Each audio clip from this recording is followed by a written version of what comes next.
हम लोग बार बार कह रहे हैं कि संविधान खतरे में है, संविधान खत्म किया जा रहा है। तो हमारे बहुत सारे साथी समझते हैं कि अब ये संभव थोड़ी है, 21वीं सदी है। तो भाई साहब, पहली बात ये समझ लीजिए कि भारत में संविधान खत्म करने की घोषणा कभी नहीं होगी, कभी नहीं होगी संविधान खत्म करने की घोषणा। और जब इस देश का शासक संविधान के सामने बार बार अगर सर नवाए, बार बार सर झुकाए, तो समझ लेना कि संविधान खतरे में है। यह खत्म नहीं हुआ, कोई ये अफगानिस्तान नहीं है। यहां पे किया क्या जाएगा कि धीरे धीरे धीरे धीरे किताब तुम्हारा और पन्ना हमारा। लीजिए, आप संविधान लेके आप सीने में लगा के गीता बना के घूमते रहिए, अंदर के सारे पन्ने धीरे धीरे मैं फाड़ दूंगा। ये बेसिक बात है, इस खेल को समझने की जरूरत है। मैं किसी पार्टी का प्रवक्ता नहीं हूं, जो बोलता हूं विभाग बोलता हूं। किसी नेता को अच्छा लगे न लगे, न उनसे कुछ मांगने जाते हैं न कुछ लेते हैं। कि भाई कांग्रेस में और अंबेडकर में, डॉक्टर अंबेडकर में, गांधी में और अंबेडकर में चाहे जितने भी डिफरेंसेस रहे हो, अंतर विरोध रहे हो, एक बात समान थी। वो थी कि भारत को एक आधुनिक सशक्त राष्ट्र बनाना है। व्यक्तिगत स्वतंत्रता मिलनी चाहिए। अंबेडकर नामा में यूट्यूब चैनल चला रहा हूं, जाकर उस पर देखिए, एक एक पन्ने के साथ मैं बात रख रहा हूं कि डॉक्टर अंबेडकर क्या क्या कह रहे थे। 150 वीडियो डाल चुका हूं कोरोना काल में। ये उनमें सहमति थी कि भारत को एक सशक्त राष्ट्र बनाना है। तो उनका जो दर्शन है गवर्नेंस का, आपका जो डेमोक्रेसी है, भारत में डेमोक्रेसी कभी नहीं रही है। सब यूरोप और अमेरिका से, वहां से वो आइडियाज यहां पे आए। तो उनका जो दर्शन था डॉक्टर अंबेडकर का, वो बौद्ध धर्म से, बुद्धा से आ रहा था, फ्रांस की क्रांति से आ रहा था, कोलंबिया यूनिवर्सिटी से आ रहा था। और गांधी और जवाहरलाल नेहरू जैसे नेताओं का दर्शन इंग्लैंड के लिबरलिज्म से, उदारवाद से, लोकशाही से, वहां के ग्लोरियस रेवोल्यूशन से आ रहा था। यहां लोकशाही स्थापित हो और धीरे धीरे एक सशक्त राष्ट्र बने। तो हर पार्टी का एक फिलॉसफी होता है। आप कांग्रेस के एजेंडा में या कॉन्स्टिट्यूशन में उठाकर देखेंगे तो उसका कंटेंट जो है वो मॉडर्निज्म पे, आधुनिक भारत बनाने पर, जहां पे व्यक्ति की निजी स्वतंत्रता, खाने की स्वतंत्रता, कपड़ा पहनने की स्वतंत्रता, बोलने की आजादी, शादी ब्याह करने की आजादी, सबको इंश्योर किया गया है। अब जरा पूछिए कि आरएसएस और बीजेपी का दर्शन कहां से आ रहा है? आप में से सब पढ़े लिखे लोग हैं, उनसे पूछिए कि उनका दर्शन फ्रांस, इंग्लैंड, अमेरिका के लिबरलिज्म से आ रहा है? तो नहीं, उनका दर्शन आ रहा है मनुस्मृति से। और मनुस्मृति के हिसाब से क्या है? तो जादव जी है तो दूध भैंस पालेंगे, दलित है तो जूता बनाएगा। उनका दर्शन यही है ना, वर्ण व्यवस्था लावा। धीरे धीरे हो रहा है। आज पुलिस वाले भाई लोगों ने हम लोग को रोक लिया, चारों तरफ बैरिकेड किया हुआ है। तो भाई लोग सुन लेना, अगली बारी आपकी अब पुलिस भी प्राइवेटाइज हो रहा है, पुलिस भी हो रहा है प्राइवेटाइज। जब अंबानी जो है राफेल डील कर सकता है, जिसको सेना और इसकी कोई एक्सपर्टीज नहीं है, तो इस देश में कुछ भी संभव है। अगली बारी आपकी ही है।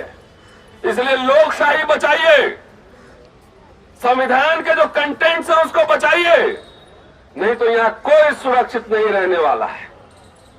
आज संविधान दिवस है और संविधान दिवस के अवसर में भारत बंद का भी कॉल है। पूरे दिल्ली में चारों तरफ से लोग इकट्ठा हो रहे हैं, लेकिन देखिए तानाशाही हर जगह बैरिकेड कर करके।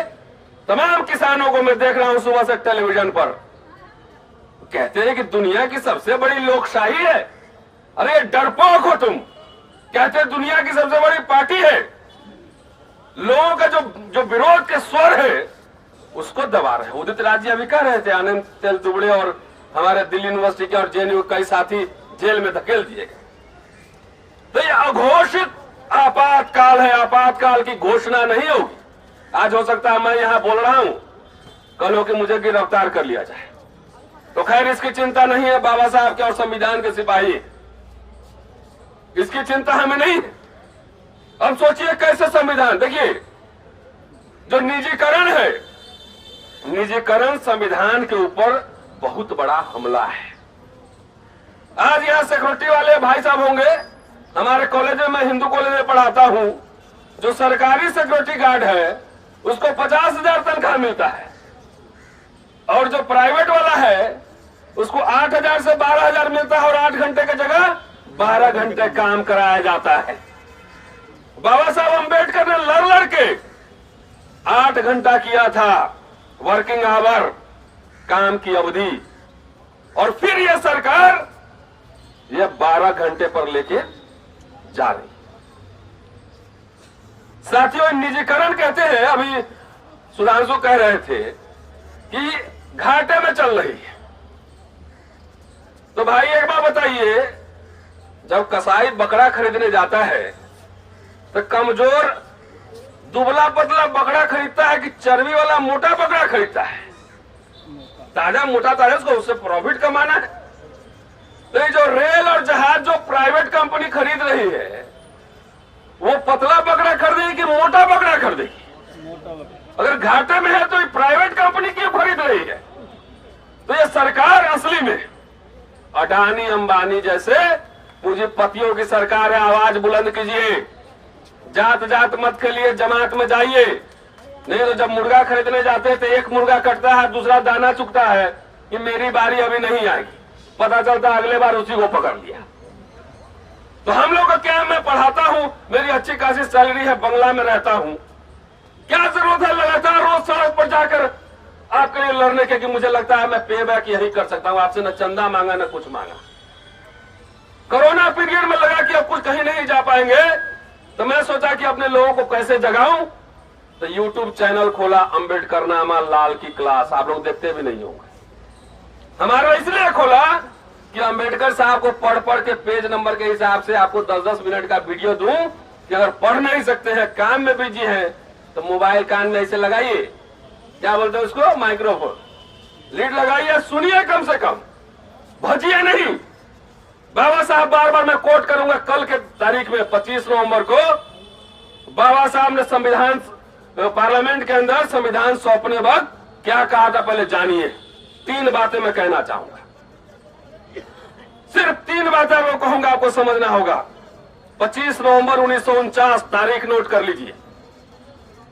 उन्होंने कहा था कि कोई भी संविधान अच्छा या बुरा नहीं होता, संविधान लागू करने वाले लोगों के प्रवृत्ति पे निर्भर करता है।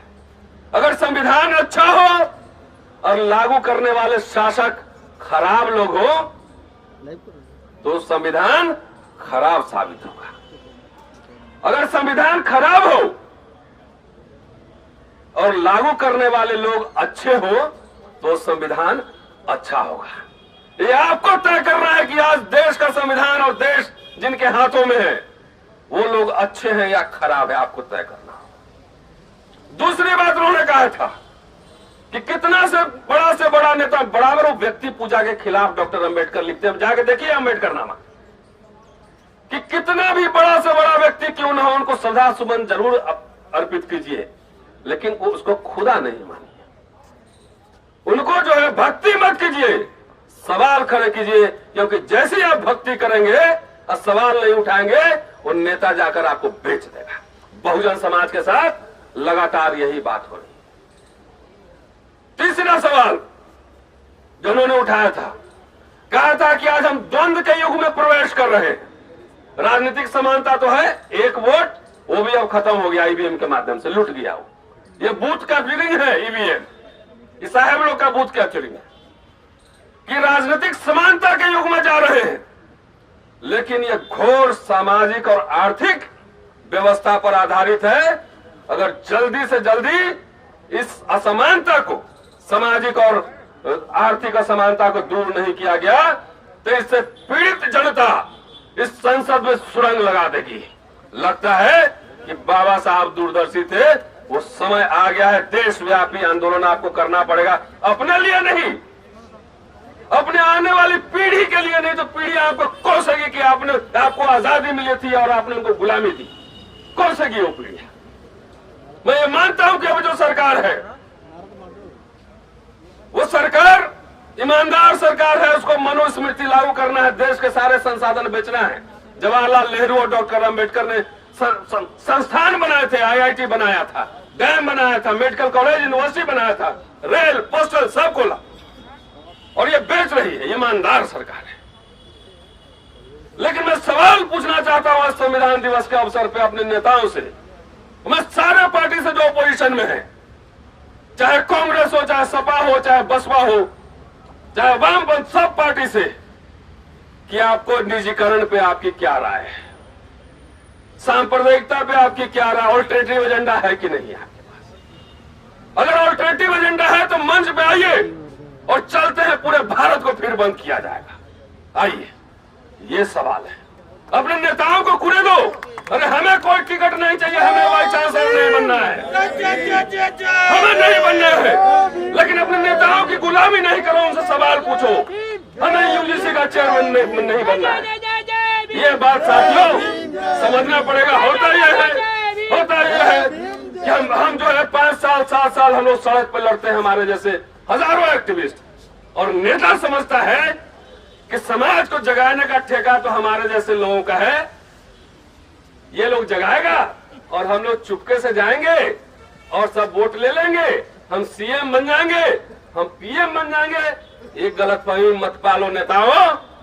कबूतर अगर रेत में अपनी आंखें छुपा ले और सोचे कि बिल्ली नहीं खाएगी, तो ये प्रॉब्लम बिल्ली का नहीं है, कबूतर का है।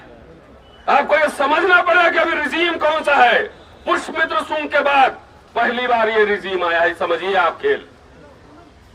सारे संस्थान नष्ट कर दिए जाएंगे। संविधान खतरे में होने का मतलब और लोकशाही खतरे में होने का मतलब क्या है, समझिए। जब संवैधानिक संस्थाएं पॉलिटिकल पार्टी के ऑफिस के रूप में काम करने लगे, उनका एजेंडा जो है लागू करने लगे, तो समझिए कि लोकशाही और संविधान खतरे में। आज देख लीजिए इलेक्शन कमीशन, कोर्ट को देखिए, सारे जो सरकार काम नहीं कर सकती है, वोट लेती है सबका, और जो नहीं कर सकती है सुप्रीम कोर्ट के थ्रू करवा लेती है। करवाती है कि नहीं करवाती? तो ये बात समझने की है साथियों। यहाँ पे देखिए, भाषण तो हम रोज YouTube पे 4 सभा करते हैं महाबलंकर हॉल में, 2000 लोग रोज सुनता है। आज एक अवसर है, ये बात इसलिए कह रहा हूं कि अपनी जमीन को झकझोरिए। आपसे कम तनख्वाह हमको नहीं मिलती है, लेकिन जान और नौकरी दांव पे लगा के समाज के लिए पे बैक टू द सोसाइटी हमारे तरफ से यही है। देखा जाएगा जो होगा। शुक्रिया साथी, जय हिंद।